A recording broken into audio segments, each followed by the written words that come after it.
আজকে আবার আমরা গাড়ি নিয়ে ঘুরতে বেরিয়ে পড়েছি। কোথায় যাচ্ছি দেখলেই বুঝতে পারবে। আমরা যাচ্ছি দুর্গাপুর উৎসব। এখানে গিয়ে আমরা কি মজা করলাম, কি খেলাম, আর মেলায় কি বসেছে সবই তোমাদের আজ এই ভিডিওর সাথে শেয়ার করব। তোমরা তো জানো দুর্গাপুর উৎসব কোথায় হয়, চিত্রালয় মেলা ময়দানে। তোমরা এখন অবধি যারা যাওনি একবার ঘুরে আসো, আশা করি মেলাটা ভালোই লাগবে। এই যে আমরা মেলায় প্রবেশ করে গেছি, আর প্রবেশ করার পরেই আমরা একটা মিষ্টির কাউন্টারে ঢুকে গেছি। এখানে শুধু মিষ্টি নয়, এখানে পিঠেও পাওয়া যাচ্ছে।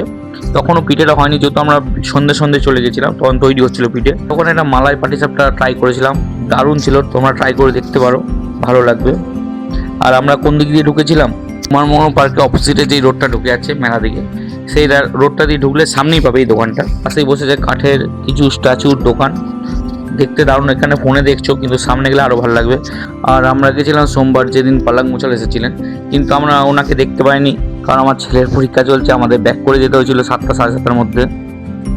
এখানে বিভিন্ন হসপিটালের থেকে হেলথ চেক আপ চলছিল, যেমন mission, Sonka, Gouri Devi, health world.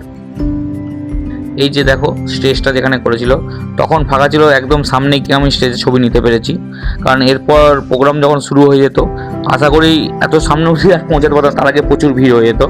তো এবার তোমাদের মেলাটা দেখাই।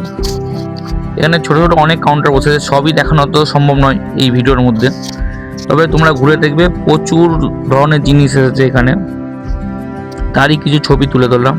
আর এখানে একটা পাওভাজি দোকান বসেছে, এরও টেস্ট খুব ভালো ছিল, 50 টাকা প্লেট। আর আমি এগুলো খেয়েছি বলে বলছি ভালো টেস্ট, তা নয়, সত্যি ভালো। মেলাতে যেই টেস্ট পাওয়া যায় সেই তুলনামূলক বেটার ছিল এগুলো, তার জন্যই তোমাদের সাথে এগুলো শেয়ার করেছি।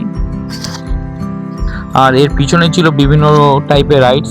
তোমরা যারা চেপেছো বা চাপবে, অবশ্যই কমেন্টে জানাবে এর এক্সপিরিয়েন্স কেমন ছিল। চলো টাটা, নতুন ভিডিও নিয়ে খুব শীঘ্রই তোমাদের সাথে আবার দেখা হচ্ছে। আর যারা ফেসবুক থেকে দেখছো অবশ্যই ফলো করে দিও পেজটাকে, আর ইউটিউব থেকে দেখলে সাবস্ক্রাইব করতে ভুলো না প্লিজ।